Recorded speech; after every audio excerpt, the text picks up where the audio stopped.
Halo pemirsa, kembali lagi di kanal Niscaya Studio, tempat di mana fakta dan analisis berpadu untuk menghadirkan informasi terkini, tajam, dan terpercaya.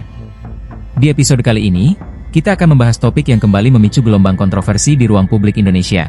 Polemik ijazah milik mantan Presiden RI ke-7, Joko Widodo, yang kembali mencuat ke permukaan.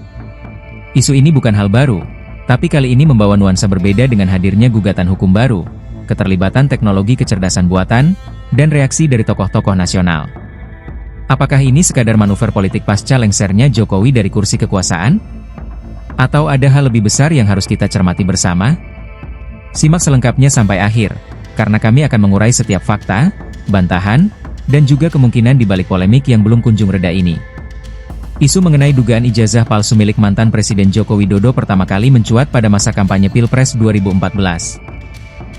Saat itu, sejumlah pihak mempertanyakan keabsahan dokumen akademik Jokowi, mulai dari ijazah SMA hingga ijazah S1-nya dari Universitas Gadjah Mada. Namun, isu ini sempat mereda setelah UGM memberikan konfirmasi bahwa Jokowi memang lulusan resmi Fakultas Kehutanan dan diwisuda pada tahun 1985. Meski begitu, benih-benih keraguan terus hidup di kalangan sebagian publik.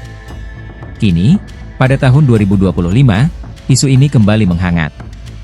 Bukan hanya jadi perbincangan di media sosial, tapi telah masuk ranah hukum lewat sebuah gugatan yang diajukan ke Pengadilan Negeri Surakarta.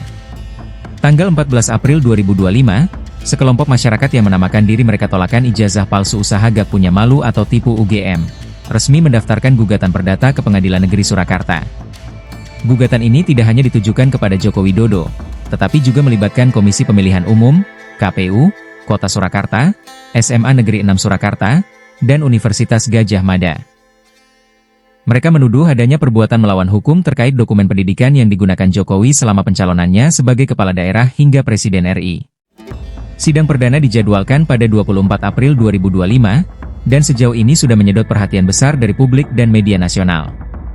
Menanggapi polemik yang kembali mencuat, pihak UGM melalui Sekretaris Universitas, Andi Sandi Antonius Tabusa Saton Ralipu, memberikan pernyataan resmi bahwa Joko Widodo adalah mahasiswa seangkatan tahun 1980 dan telah diwisuda pada tanggal 5 November 1985. Namun, UGM juga menegaskan bahwa mereka tidak dapat begitu saja membagikan data pribadi atau dokumen akademik Jokowi karena terikat oleh ketentuan Undang-Undang Perlindungan Data Pribadi. Pernyataan ini memperkuat posisi Jokowi, namun juga menjadi bahan kritik dari kelompok penggugat yang menilai UGM tidak transparan.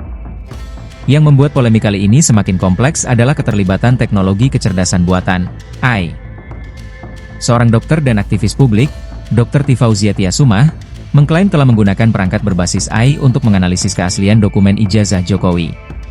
Dalam temuannya, terdapat beberapa kejanggalan mulai dari ketidaksesuaian tanggal penulisan skripsi dengan waktu wisuda, hingga jenis font yang digunakan, yaitu Times New Roman, yang disebut-sebut belum umum digunakan di era 1980-an.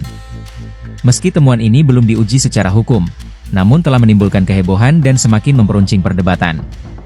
Putra sulung Jokowi yang kini menjabat sebagai Wakil Presiden RI, Gibran Rakabuming Raka, menyebut bahwa isu ini hanyalah daur ulang dari tuduhan lama yang terus berputar menjelang momen politik. Ia menegaskan bahwa semua dokumen pendidikan ayahnya sah dan telah melalui verifikasi bertahun-tahun. Sementara itu, Hercules Rosario de Marshall, Ketua Umum Grip Jaya, turun langsung membela Jokowi. Dalam pernyataannya, ia menyebut bahwa tuduhan terhadap mantan Presiden RI ke-7 itu tidak masuk akal, mengingat ijazah tersebut telah digunakan sejak Jokowi menjabat sebagai Wali Kota Solo hingga Presiden 2 periode. Menurut pengamat politik Deddy Kurniasyah, isu ini berpotensi dimanfaatkan sebagai senjata politik oleh kelompok tertentu. Ia menyebut bahwa seringkali tuduhan-tuduhan personal seperti ini diangkat kembali untuk menciptakan kegaduhan atau mengalihkan perhatian publik dari isu besar lainnya. Dengan status Jokowi yang kini telah resmi lengser dari kursi presiden, pertanyaan pun muncul, apakah ini bagian dari upaya untuk membatasi pengaruh politiknya di masa pasca kekuasaan? Namun, Deddy menambahkan bahwa bila tuduhan ini memang memiliki dasar hukum yang kuat, maka seharusnya diuji secara terbuka di pengadilan, agar publik mendapatkan kejelasan yang sah. Nah pemirsa, itulah tadi ulasan lengkap seputar polemik ijazah mantan Presiden RI ke-7, Joko Widodo, yang kembali mengguncang publik di tahun 2025.